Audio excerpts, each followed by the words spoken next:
우리 시간에도 오신 여러분들과 가정 후에 한없는 하나님의 은혜, 축복이 함께하기를 주님의 이름으로 축원합니다. 우리 앞뒤 좌우에 있는 분들 따뜻한 사랑의 마음으로 인사를 나눕니다. 주님의 이름으로 사랑하고 축복합니다.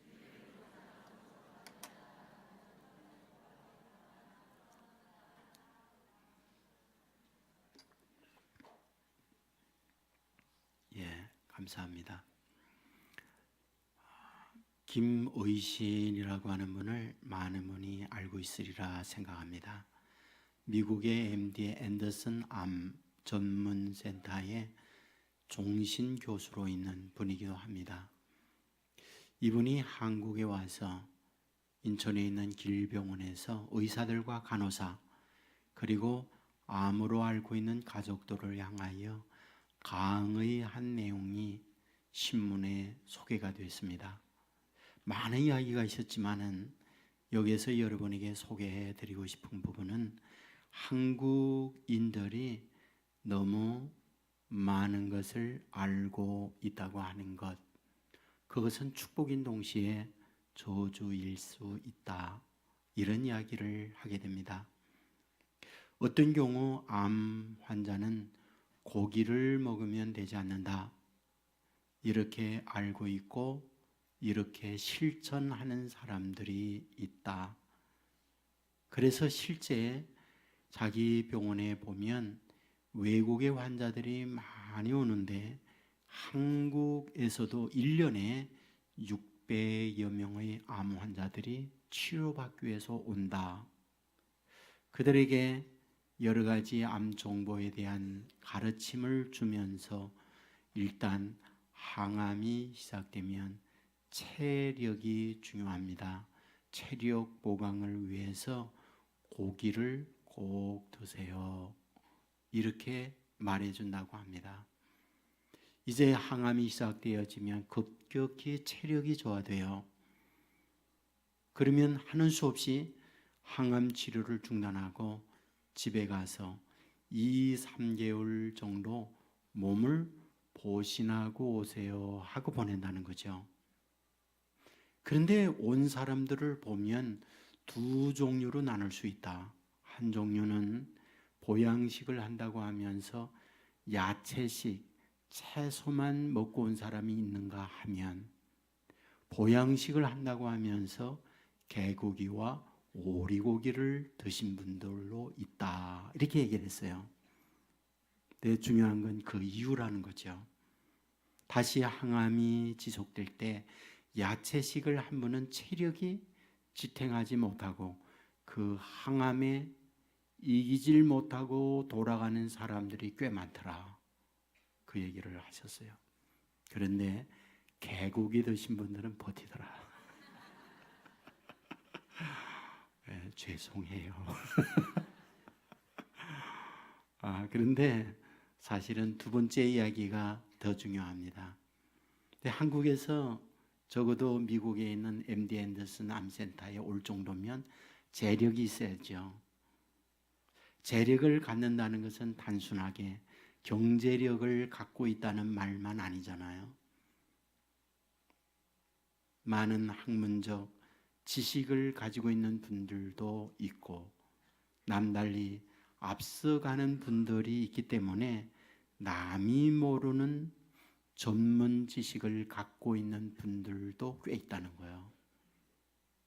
자기 암에 대하여 수많은 인터넷 서빙을 통하여 외국 정보들을 통하여 일반인들이 알지 못하는 것까지 알고 있는 환자가 많다는 거예요. 문제는 의사의 말을 안 듣는다는 거예요. 그러니까 의사의 처방을 신뢰하지 못하고 의사의 처방을 받아들이지 못하고 자기가 알고 있는 지식에 의해서 자기가 자가진단과 자기 처방을 하려다 보니까 세계에서 암 환자 가운데 병이 제일 안 낫는 환자가 한국인 환자다. 그분이 그와 같이 이야기를 하셨어요. 안다는 건 중요해요. 베이컨은 아는 것이 힘이다, 그렇게 이야기를 했어요.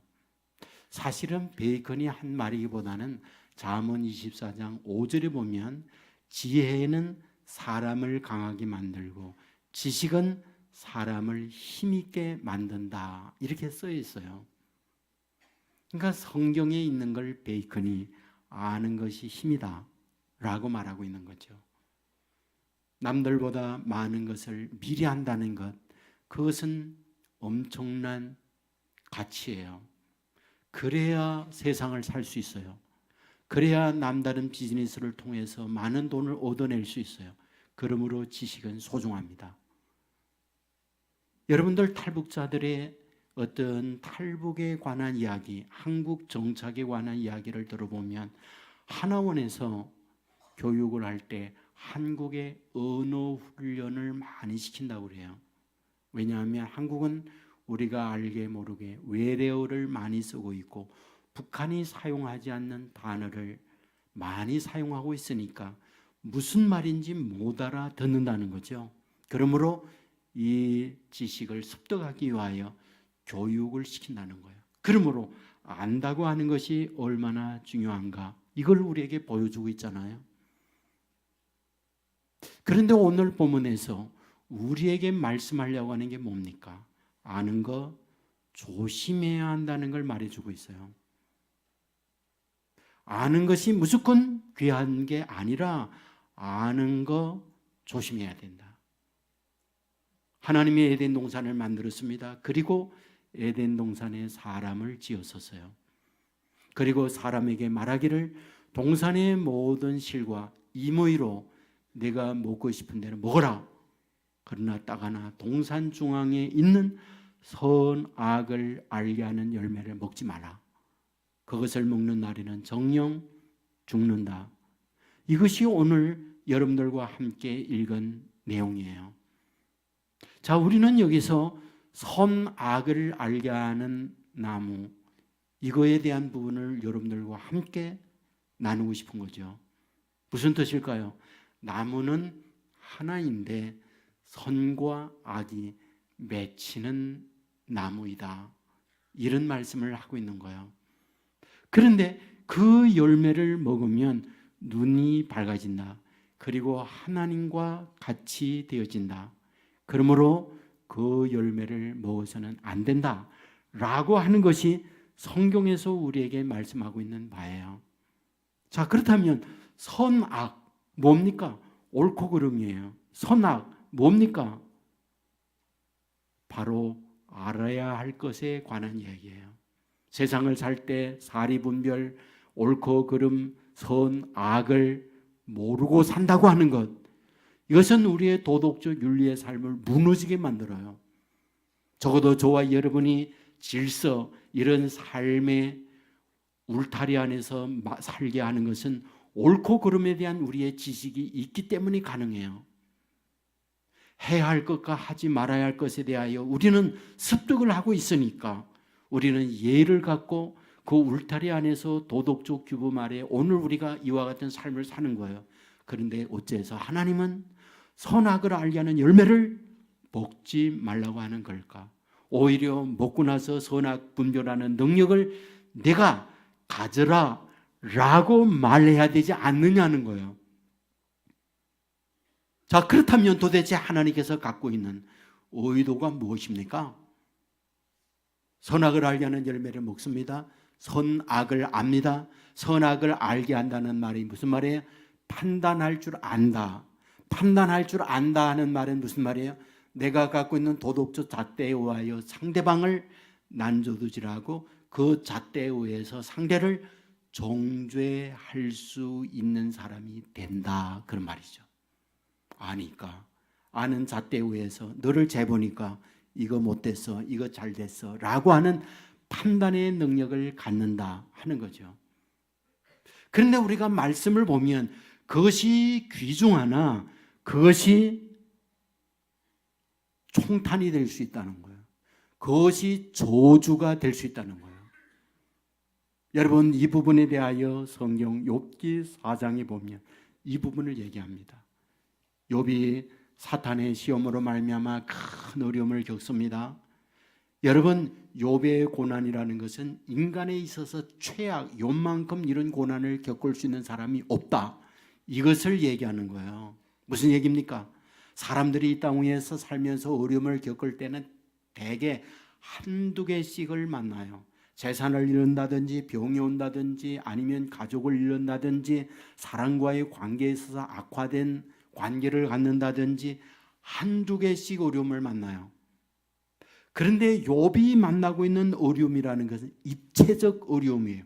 인간이 겪을 수 있는 모든 고통을 전부 한꺼번에 겪는 대표, 이게 욥이라는 말이에요.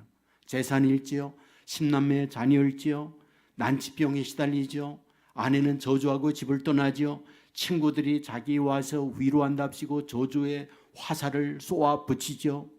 이러한 고통을 겪는 게 욥이에요. 자, 여러분, 이러한 어려움을 만나고 있을 때 사람들은 어떤 생각을 합니까? 대개 그런 어려움이 있을 때 그 어려움에 대하여 뭐하다? 반드시 그 어려움에는 원인이 있다라는 거예요. 엘리바스가 욥에게 와서 하는 말이 무엇입니까? 욥기 4장 7절 이하에 보면 생각하여 보라. 죄 없이 망하는 자가 누구인가? 정직한 자가 누구인가? 정직한 자가 끊어짐이 어디에 있는가? 내가 보건대 악을 밭갈고 독을 뿌리는 자는 그대로 거두나니 다 하나님의 입기운에 멸망하고 그의 콧김에 사라지느니라. 무슨 얘기입니까? 악을 씨 뿌렸기에, 독을 뿌렸기에 이에 대하여 거둔다는 거예요. 내가 오늘 이런 어려움의 고통은 원인이기 때문에 이 어려움의 오늘 결과를 받고 있는 거지, 원인 없는 오늘 너의 결과 없어. 사필규정이고 인과응보고 선악의 결과로서 상선벌악이야. 이 말을 엘리바스가 욥에게 하는 말이에요. 맞지요? 우리가 갖고 있는 잣대, 우리가 갖고 있는 도덕적 기준에 보면 그 말 맞아요. 그러나 사실은 틀린 거죠. 그러므로 우리가 무조건 안다고 하는 그것으로 말미암아 그것이 정확한 언제나 잣대만 될 수가 없다, 이걸 우리에게 보여주는 거잖아요. 요나도 마찬가지예요. 선지자입니다. 하나님께서 요나에게 얘기해요. 니느웨 가서 회개 외치라. 안 갔어요. 5시로 갑니다. 가는 길에 풍랑 만났어요. 벳사람이오에서 바다에 던져집니다. 큰 물고기가 요나를 삼켜버려요. 3일 밤낮을 그곳에 있다가 큰 물고기가 토해버리니 니느웨에 가서 회개를 외치게 되자 웬일입니까? 왕으로부터 백성에 이르기까지 베옷을 입고 제의 무릎을 꿇으며 회개가 일어나는 거예요. 여러분, 회개가 일어났다, 회개를 외쳤을 때 이런 결과가 나타났다, 얼마나 감사합니까? 할렐루야, 하나님의 감동을 주었습니다. 고백해야 되는 게 아닌가요? 그런데 요나서 4장 1절에 보면 성경은 이렇게 기록했죠.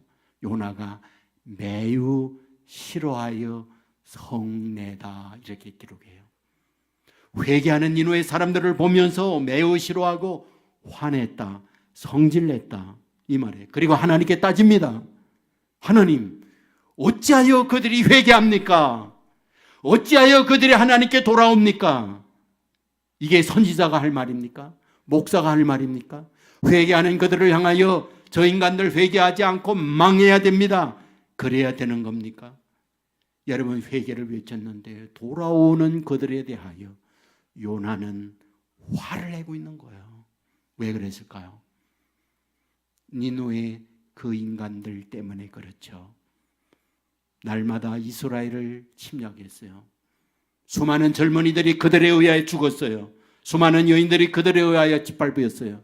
수많은 재산들이 그들에 의하여 약탈당했어요. 그들을 향하여 갖고 있는 생각은 치가 떨려요. 꿈에도 소원은 하나님 불을 내려서 망하게 해주십시오.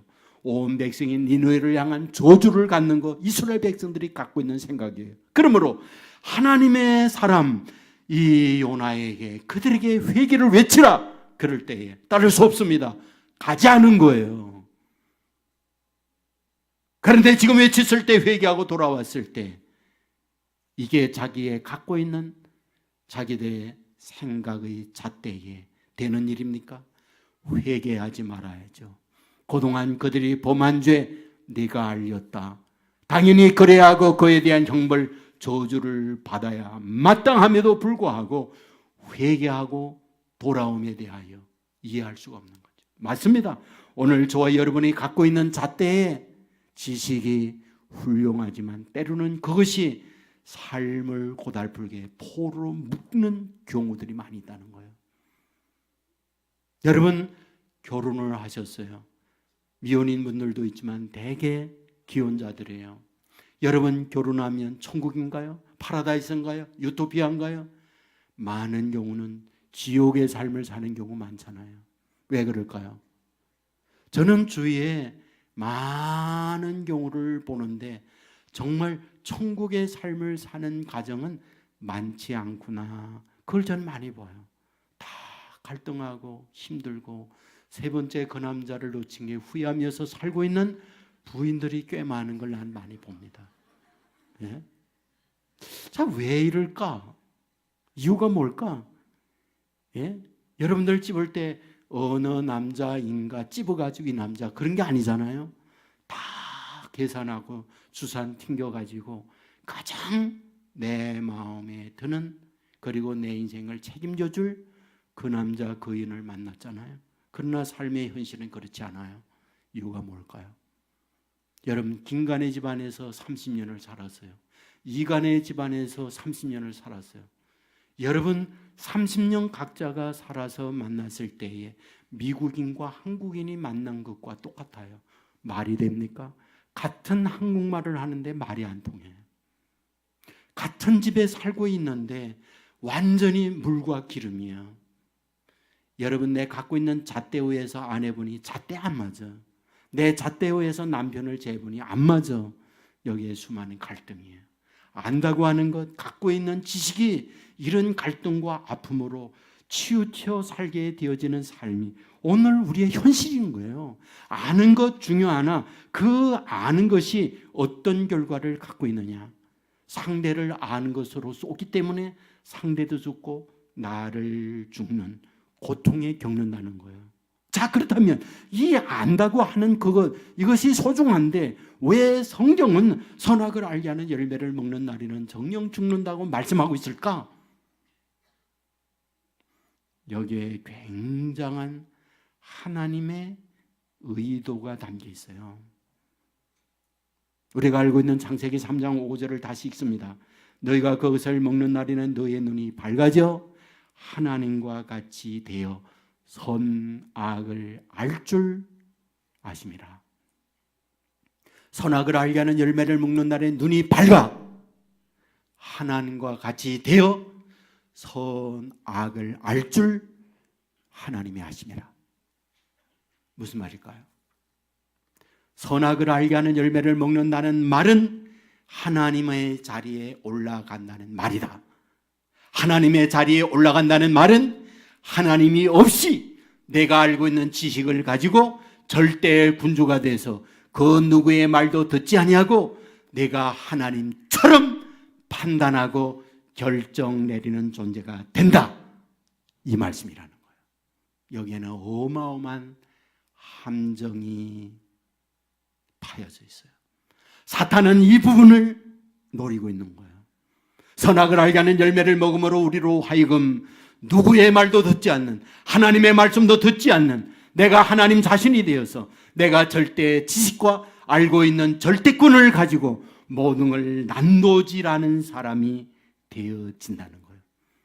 여러분 우리는 모르게 여기에 포로가 되어 있어요. 자유가 박탈되었어요. 이것 때문에 평화를 잃어버렸어요. 기쁨을 상실한 인생을 살고 있는 것 우리예요. 사람이 산다는 게 뭡니까? 생로병사입니다. 태어나서 살다가 나이가 들어 병들어 죽어요. 이게 인생이에요. 그러나 그런 것만이 우리에게 죽음이 옵니까? 아니에요. 자연재해로 말미암아 죽는 경우 많습니다. 여러분 2014년 저 인도네시아 쓰나미로 인하여 23만 명이 죽었어요. 여러분 그것만이 아니라 중세 보면 흑사병, 패스트가 돌면서 문헌에 의하면 2억 명의 유럽인들이 죽었다는 거예요. 패스트에 의해서 상상할 수 없는 전염병으로 이 인류가 2억 명이나 지구상에서 사라졌어요. 여러분, 그것만이 아니죠. 전쟁, 1, 2차 세계대전을 통하여 죽은 사상자가 7천만 명이나 돼요. 대한민국이 5천만인데 대한민국 우리 인구가 다 죽고도 2천만 명이나 더 죽은 것이 1, 2차 세계대전 때 죽은 거예요. 여러분, 이것만 놀라지 마세요. 여러분, 공산주의의 혁명이 무엇입니까?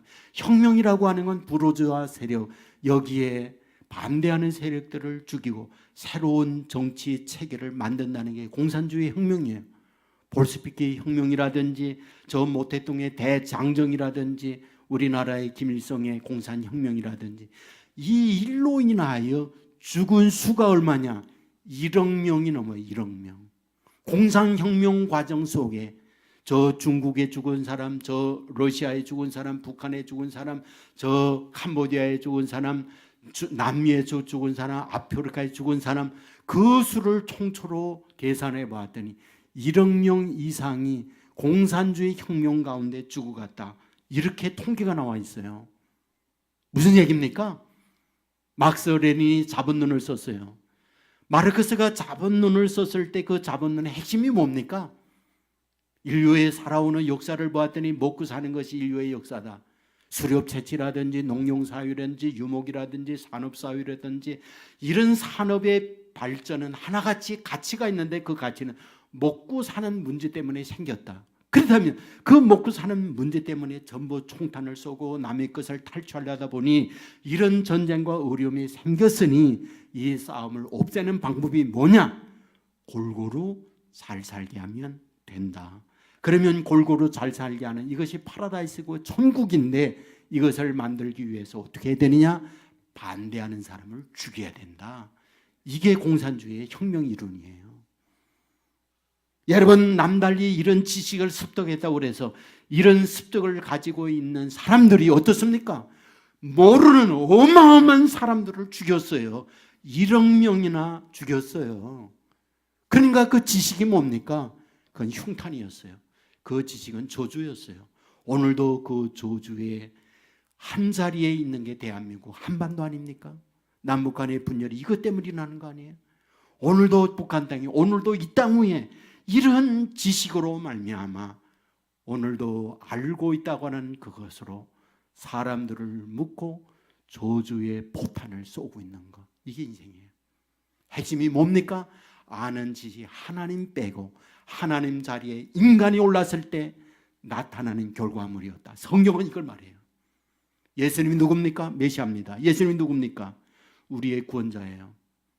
그런데 예수님께서 이 땅 위에 오셔서 예수님께서 끊임없이 우리에게 기회 있을 때마다 하시는 말씀이 뭔지 아세요?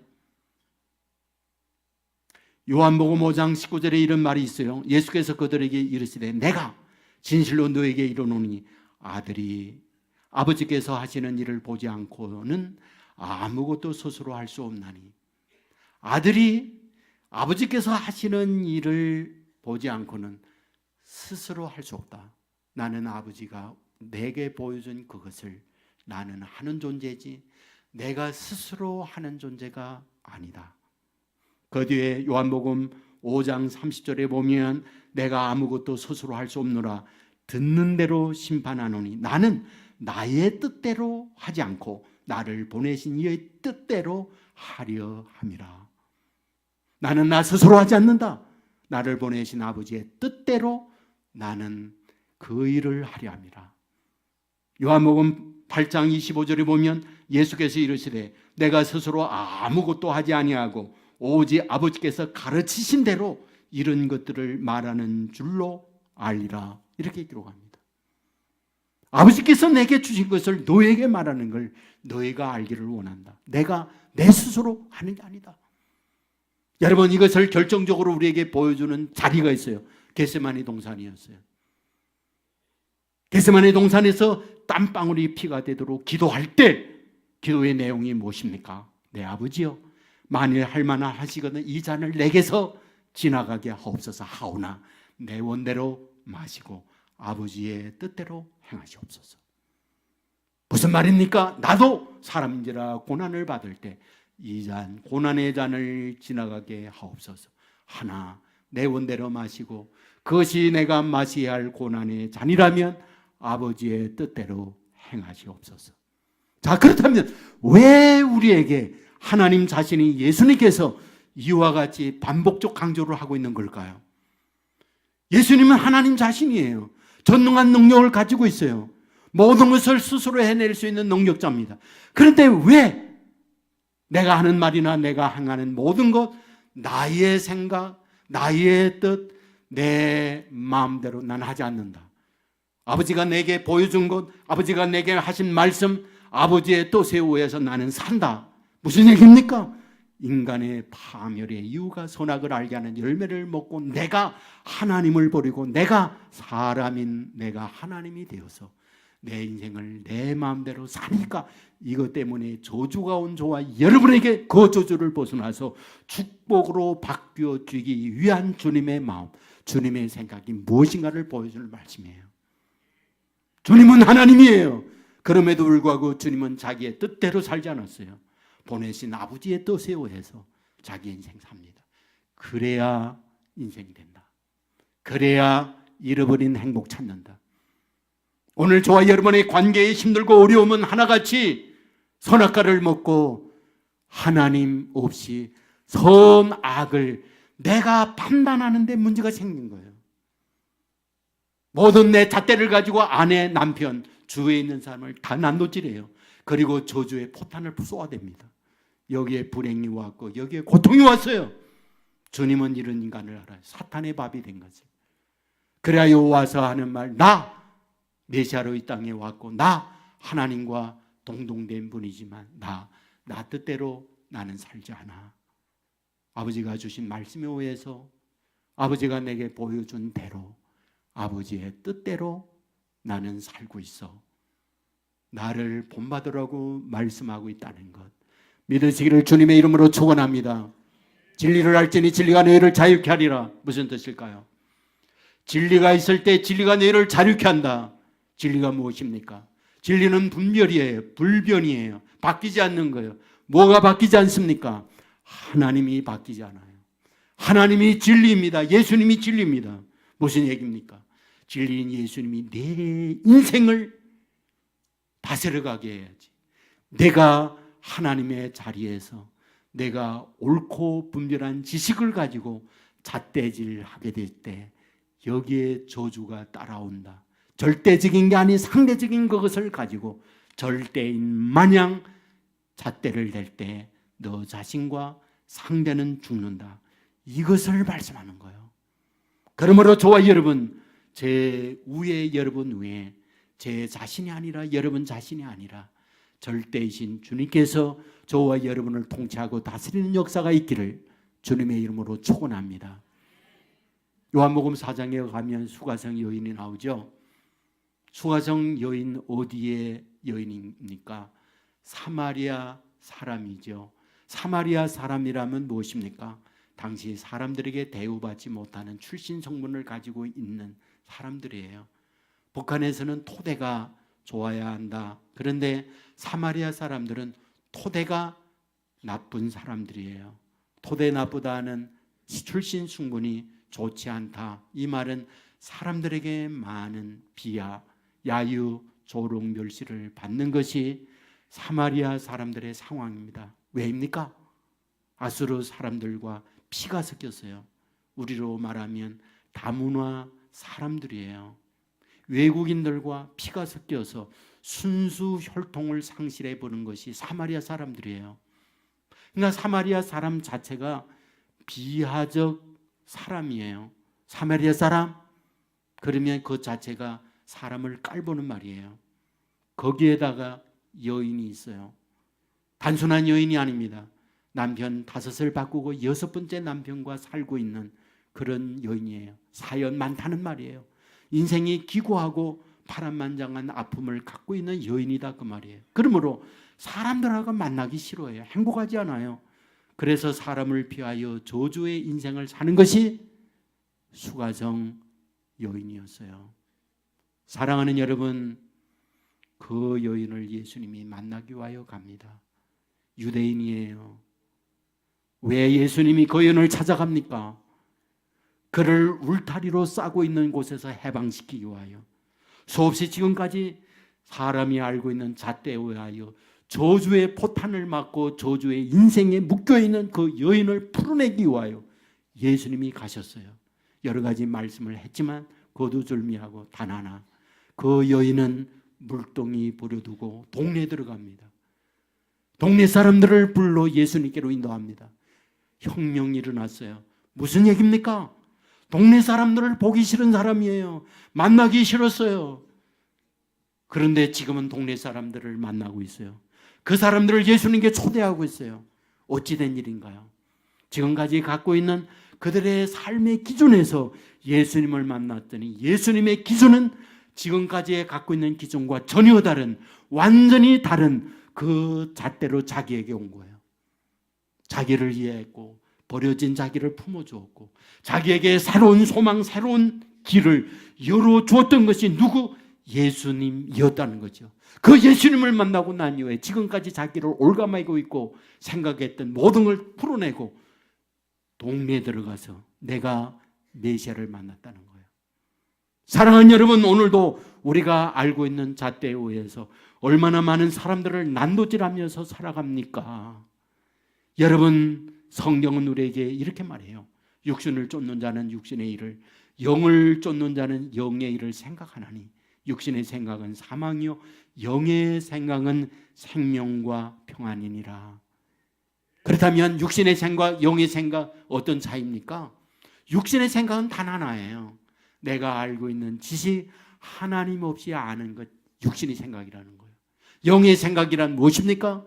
내가 알고 있지만 하나님께서 나를 다스려 가는 생각, 이게 영의 생각이에요. 바로 그럴 때에 나에게 평안, 나에게 축복이 따라와요. 그러나 하나님 없이 내가 절대 잣대를 가지고 모든 걸 난도질하면 여기에 저주가 따라와요. 여러분, 우리 주님께서 가르치신 게도 잘 알죠? 내용 가운데 아버지의 뜻이 하늘에서 이룬 것처럼 땅에서도 이루어지이다 기도하잖아요. 의미가 무엇일까요? 아버지의 뜻이 하늘에서 이룬 것처럼 땅 위에서 이루어지이다. 의미가 무엇입니까? 하나님의 뜻, 하나님 나라에서 이루어집니다. 그런데 땅 위에서도 하나님의 통치, 하나님의 다스림이 있게 해주십시오. 하나님 없이 자기가 절대 군주, 절대 권력자인처럼 그 아는 지식을 가지고 난도질하지 않게 해주십시오. 이런 말이에요. 여러분, 하나님께서 저와 여러분 다스리고 통치하게 되어지면 내 잣대로 상대를 정죄할 수 있지만, 그러나 하나님의 통치로 그걸 보면 저주가 오히려 그를 위해서 기도할 수 있고 용서할 수 있고 축복으로 바뀌어질 수 있는 것이 하나님의 시각에서 우리가 갖고 있는 지식의 대전환이에요. 그러므로 우리에게 선악을 알려는 열매를 먹지 말라. 그것에 의해서 하나님 버리고 내가 하나님처럼 절대 군주가 되어 도덕적 판단을 내리는 일 하지 말라. 이것이 오늘 우리에게 주는 말씀이라는 거예요. 조엘 소넨버그라고 하는 미국 사람이 있어요. 몇 년 전에 미국 매스컴, 대한민국에도 그 사람이 소개가 됐는데 핵심 신문 타이틀, 매스컴의 타이틀은 숫둥이가 다이아몬드로 변한 사람이었어요. 숫둥이가 다이아몬드로 변한 사람. 어째서 숫둥이가 다이아몬드로 변했다는 신문 타이틀, 매스컴의 중심 자막이 됐을까요? 핵심은 이렇습니다. 어머니가 이 아이가 20개월이 됐을 때 차를 태우고 어디를 가다가 40톤 트럭이 차를 받아버렸어요. 차가 불이 났어요. 그래서 이 20달 된 20개월 된 이 아이가 85%가 화상을 입었어요. 3도 화상이었습니다. 여러분, 이 갓난아이를 50번을 병원에서 수술을 합니다. 의사들이 한 말이 있어요. 가장 사람에게 고통 중에 고통은, 최고의 고통이 뭐냐? 암이나 어떤 류마티스 관절이나 이런 여러 가지 질병들이 고통을 가하지만 화상이 최고의 고통 중의 고통이라고 얘기했어요. 화상은 최고의 아픔이에요. 여러분 85%가 화상을 입었어요. 3도 화상입니다. 여러분 그가 병원에서 몇 년을 입원해 있으면서 50차례를 수술한다고 하는 것, 날마다 울었고 날마다 비명이었고 날마다 절규였어요. 엄마가 옆에서 울고 있는 이 아이를 붙들고 함께 펑펑 웁니다. 이 아이를 달래기 위하여 엄마 하는 말, 예수님도 너처럼 십자가에 돌아가셔서 십자가의 고통은 너만큼 아픈 고통이었어. 그럴 때마다 말하기 시작했던 이 아이, 엄마에게 늘 이렇게 말했대요. 엄마, 십자가가 어떤 건지 난 몰라. 그러나 내 아픔은 십자가 몇백 배로 더 아파. 나는 너무 견딜 수가 없어. 이것이 조엘의 엄마를 향한 이야기였다고 해요. 여러분 엄마에게 극단적인 얘기합니다. 나 천국 가고 싶어. 더 이상 살 수가 없어. 그 고통 가운데 이 아이가 부러지셨던 내용이라고 해요.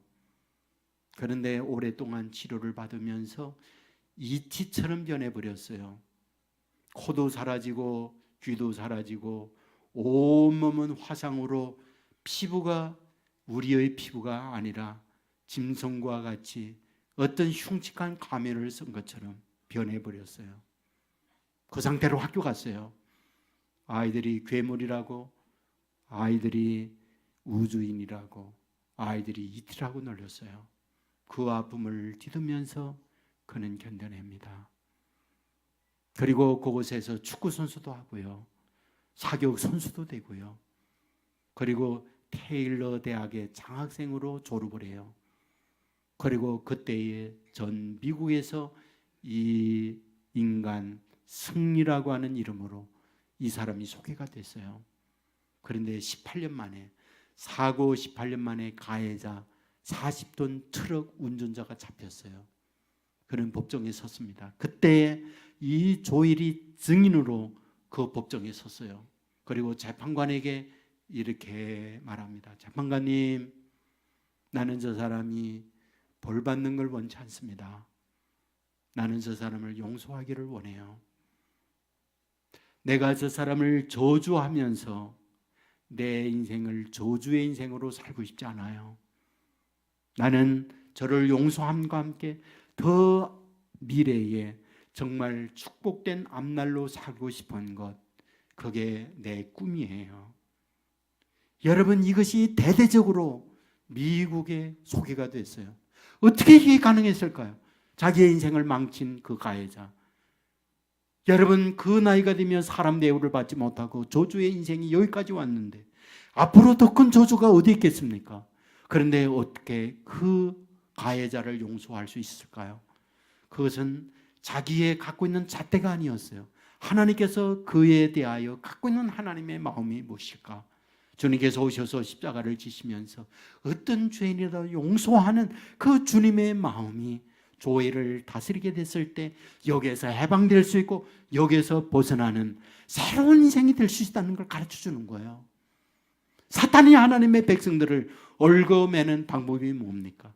하나님 없이 내 알고 있는 알량한 지식과 경험을 가지고 난도질하고 상대를 향하여 저주의 포탄을 쏘고 그리하여 저주의 인생을 끌어내게 하는 것, 그게 사탄이 원하는 바예요. 오늘도 그것을 가지고 사탄은 수많은 인간들을 포로로 만들고 저주의 삶을 살게 만듭니다. 그런데 우리 주님께서 왔어요. 왜 인간이 이런 저주 아래 살아가느냐? 하나님 없이 내가 절대자가 되고 하나님이 되어서 모든 것을 내 잣대로 판단하고 포탄을 쏘다 보니 인생은 저주가 되었다는 거예요. 말씀했잖아요. 막스 레닌의 공산주의 이론이 너무 환상적이어서 그 이론을 붙들고 그 이론을 혁명화한다고 하면서 1억 명의 사람을 죽였다니까요. 지금도 이것 때문에 죽어가고 있다니까요. 하나님 없는 지식이 파멸이었다는 거예요. 하나님 없는 지식이 저주였다니까요. 하나님 없는 가정의 내 절대 군조의 경험과 어떤 지식들이 바로 사람을 죽이는 거예요. 저는 이 나이에 깨달은 게 있어요. 집에서 살면서. 저도 저 나름대로 잣대가 있잖아요. 그런데 그 잣대를 가지고 대다 보니 행복이 저 멀리 도망가요. 이 나이에 깨달은 거, 이런들 어떠하리 저런들 어떠하리. 그게 제가 터득한 거예요. 그게 무슨 죽는 수구가 된다고. 목숨 걸고 내 알량한 경험과 지식을 가지고 아이들에게, 아내에게, 주위에 있는 사람에게 저주의 포탄을 쏘낼 이유가 어디 있어요? 이런들 어떠하리 저런들 어떠하리. 하나님이 저와 여러분을 다스릴 수 있게 되어진다면 여기에 행복, 여기에 축복, 여기에 자유가 와지는 거예요. 문제는 나를 내려놓는 거예요. 주님이 얘기했어요. 메시아인 주님이지만 나 뜻대로 안 해. 아버지의 뜻대로 해달라는 거예요. 이것이 저와 여러분의 것이 되어질 때에 여기에 축복과 은혜, 자유가 주어짐을 믿으시고 주님, 나 내려놓습니다. 내 위에 주님이 내 인생을 통치하고 다스려 주옵소서. 이 고백과 함께 이 은혜가 저와 여러분에게 넘쳐나기를 주님의 이름으로 축원합니다. 모두 자리에 일어나겠습니다.